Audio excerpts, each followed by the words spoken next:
سورۃ التکویر. ویسے تو یہ 4 سورتوں کا جو یہ آیا ہے، 2 کے 2 جوڑے ہو چکے. اب یہ ہے کہ اس سورہ مبارکہ کا پھر جوڑا جو ہے سورہ انفطار آئے گا بعد میں.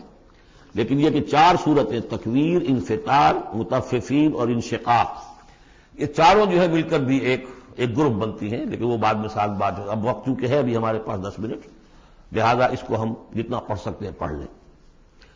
بسم اللہ الرحمن الرحیم. اذا الشمس کورت، جب سورج لپیٹ لیا جائے گا یا دھوپ لپیٹ لی جائے گی.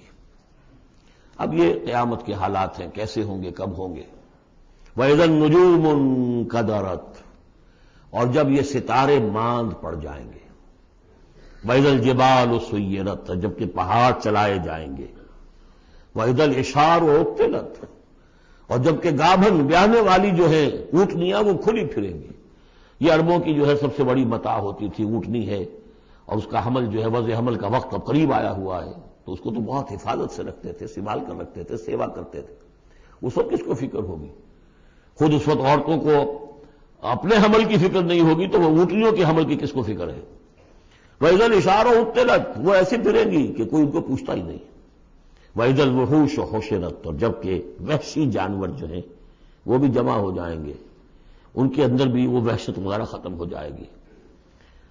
وَإِذَا الْبِحَارُ سُجِّرَتْ، اور جب سمندر دہکا دیے جائیں گے، ابالے جائیں گے. یہ اگلی صورت میں بھی آئے گا، وہاں فجرت ہے، یہاں سجرت ہے. محسوس ایسا ہوتا ہے واللہ عالم کہ زمین کو جب کھینچا جائے گا تو اس کے اندر کی گرمی جو ہے وہ اوپر آئے گی، اور سمندروں کے نیچے گویا کہ یوں سمجھیے کہ جیسے سمندر بن جائیں گے بہت بڑی دیگیں، جن کے نیچے وہ آگ جو ہے وہ قریب آ کر جب جلے گی تو یہ سمندر جو ہے یہ ابل رہے ہوں گے، اور ابل کر جو ہے کہ بخارات بنیں گے. اذا البحار سجرت واذا النفوس زوجت، اور جب جانوں کو جوڑ ملائے جائیں گے، یعنی مختلف لوگوں کے کہ یہ کس قسم کے لوگ تھے، یہ کس قسم کے لوگ تھے، یا علیحدہ علیحدہ یوزعون جو آیا ہے ان کو مختلف جماعتوں میں تقسیم کیا جائے گا. وَإِذَا الْمَوْءُودَةُ سُئِلَتْ، اور جب کہ وہ لڑکی، وہ بیٹی کے جو زندہ دفن کر دی گئی تھی، اس سے پوچھا جائے گا بِأَيِّ ذَنبٍ قُتِلَتْ، کہ وہ کس گناہ کی پاداش میں قتل کی گئی تھی. دیکھیے کس قدر لطیف ہے. اس سے پوچھا جائے گا تجھے کس لیے قتل کیا گیا. بِأَيِّ ذَنبٍ قُتِلَتْ وَإِذَا الصُّحُفُ نُشِرَتْ، جب صحیفے کھول دیے جائیں گے یعنی اعمال نامے. وَإِذَا السَّمَاءُ كُشِطَتْ، اور جب آسمان کی کھال اتار لی جائے گی. جیسے جانوروں کی کھال جب اتار لی جاتی ہے تو اب وہ اندر سے گوشت سارا نظر آ رہا ہے. تو ایک مفہوم تو یہ ہے کہ آسمانوں کے اوپر جو کچھ ہے وہ بھی انسانوں کو نظر آنے لگے گا. اور ایک یہ بھی ہے کہ جو ہم نے پڑھا تھا سورہ رحمان میں، فَإِذَا انشَقَّتِ السَّمَاءُ فَكَانَتْ وَرْدَةً كَالدِّهَانِ، تو جیسے کہ جانوروں کی جب کھال اتر جاتی ہے تو اندر سے سرخ گوشت نکلتا ہے، اسی طریقے سے اس وقت جو ہے پہاڑ کی ان کے آسمانوں کی شکل ہو جائے گی. واللہ عالم. وَإِذَا الْجَحِيمُ سُعِّرَتْ، اور جب کہ جہنم دہکائی جائے گی. وَإِذَا الْجَنَّةُ أُزْلِفَتْ، اور جب جنت قریب لے آئی جائے گی. ان 13 آیتوں کے بعد فرمایا عَلِمَتْ نَفْسٌ مَّا أَحْضَرَتْ، ہر جان جان لے گی کہ اس نے کیا چیز یہاں پہنچائی ہے، کیا حاضر کی ہے، کیا عمل لے کر آئی ہے. اس وقت سب کے سامنے اپنا کچا چٹھا آ جائے. فَلَا أُقْسِمُ بِالْخُنَّسِ الْجَوَارِ الْكُنَّسِ وَاللَّيْلِ إِذَا عَسْعَسَ، تو نہیں، قسم ہے مجھے ان ستاروں کی جو سیدھا چلتے چلتے پھر پیچھے ہٹنا شروع کر دیتے ہیں. الجوار الکنس، اور پھر وہ دبک جاتے ہیں. اب یہ میں زیادہ فلکیات سے واقف نہیں ہوں، لیکن یہ یہاں لکھا ہے مولانا شبلی عثمانی نے کہ کئی سیاروں مثلا زحل، مشتری، مریخ، زہرہ، عطارد کی چال اس ڈھب سے ہے کہ کبھی مغرب سے مشرق کو چلے، یہ سیدھی راہ ہوئی، کبھی ٹھٹک کر الٹے پھرے، اور کبھی سورج کے پاس آ کر کتنے ہی دنوں تک غائب رہے. یہ گویا کہ اس کا نقشہ ہے. اب اس کو تو ظاہر بات ہے کہ ایسٹرونومی والے جو ہیں اس پہ محنت کریں اور دیکھیں کہ اس کے ساتھ کیا مطابقت پیدا ہوتی ہے. ان کی قسم کھائی واللیل اذا عسعس والصبح اذا تنفس، یہ سمجھ میں آنے والی بات ہے. جب رات روانہ ہونے لگے، پیٹھ موڑے. واللیل اذا ادبر ہم پڑھ چکے ہیں سورہ مدثر میں، جب رات پیٹھ موڑتی ہے جا رہی ہے.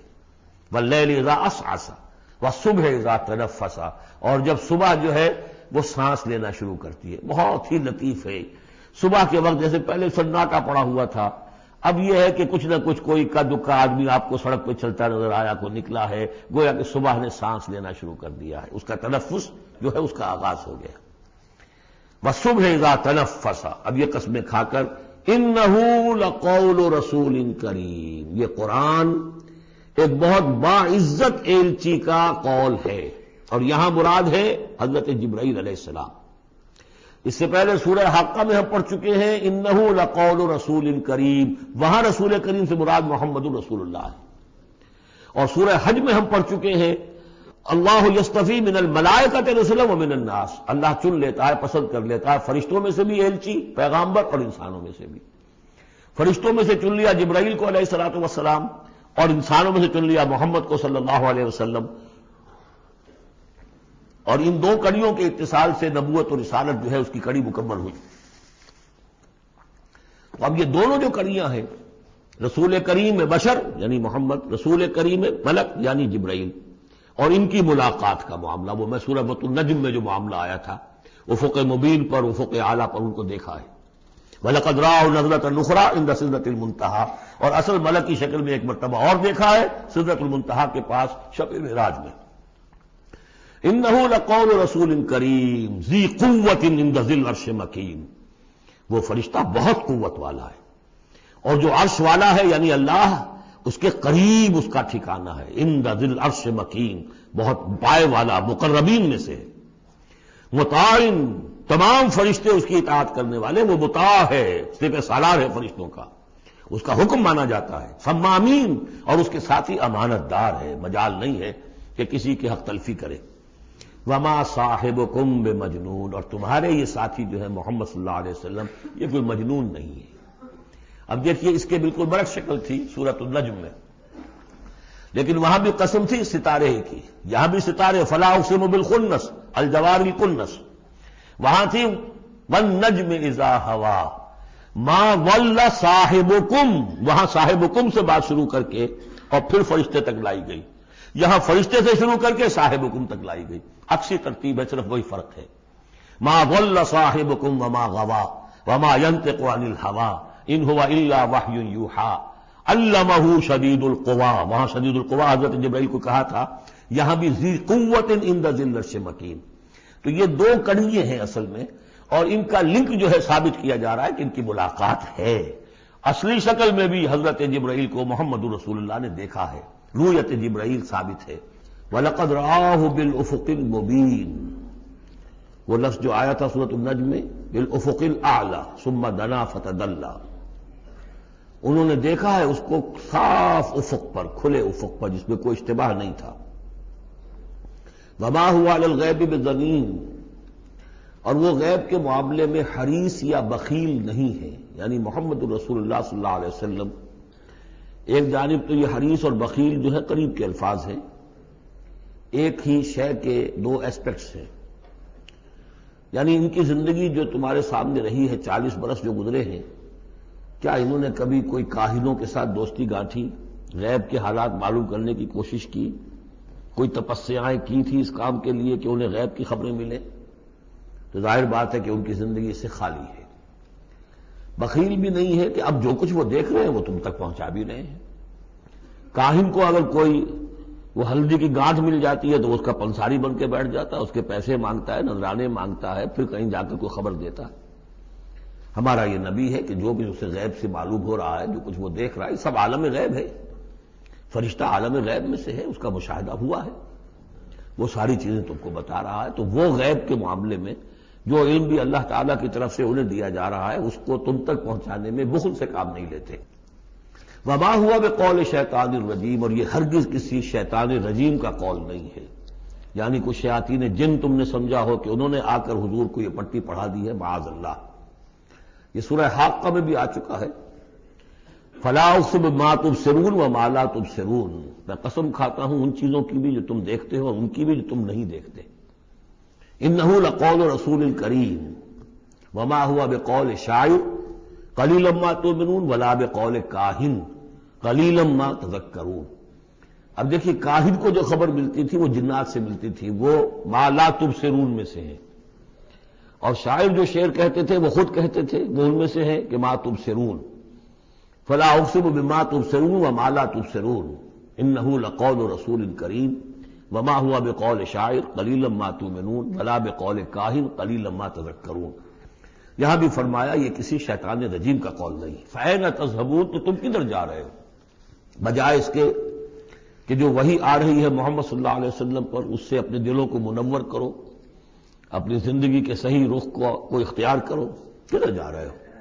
ان ہوا الا ذکر للعالمین، نہیں ہے یہ مگر بس ایک تمام جہان والوں کے لیے نصیحت، یاد دہانی.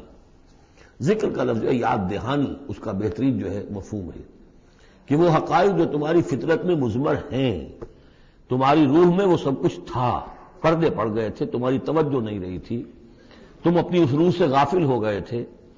وَلَا تَكُونُوا كَالَّذِينَ نَسُوا اللَّهَ فَأَنسَاهُمْ أَنفُسَهُمْ. اب قرآن آ کر ایکٹیویٹ کر رہا ہے تمہارے اپنے اسی انر کانشسنس کو جو ڈورمنٹ تھا، اسے ایکٹیویٹ کر رہا ہے. لِمَنْ شَاءَ مِنْكُمْ أَنْ يَسْتَقِيمَ، ہر اس شخص کے لیے جو تم میں سے چاہے کہ وہ سیدھے راستے پر آ جائے، جو بھی طالب ہوگا ہدایت کا، جو صراط مستقیم حاصل کرنا چاہے گا، اس کے لیے یہ یاد دہانی ہے. وَمَا تَشَاءُونَ إِلَّا أَن يَشَاءَ اللَّهُ. پھر وہی بات، تمہارے چاہے بھی کچھ نہیں ہو سکتا جب تک اللہ نہ چاہے. یہ دو مشیتیں ملتی ہیں، تم بھی چاہو اور اللہ بھی چاہے، تب کام ہوگا. اللہ کا اذن ہوگا، اللہ کی توفیق ہوگی، تمہارا ارادہ ہوگا. تمہارا ارادہ نہیں تو اللہ زبردستی ٹھونستا نہیں. زبردستی ٹھونس دے تو پھر جزا و سزا کا کوئی سوال نہیں، پھر یہ سارا کا سارا معاملہ ہی جو ہے وہ باطل ہو جاتا ہے. الا ان یشاء اللہ رب العالمین، تمہارے چاہے کچھ نہیں ہو سکتا جب تک نہ چاہے اللہ کے جو تمام جہانوں کا رب ہے.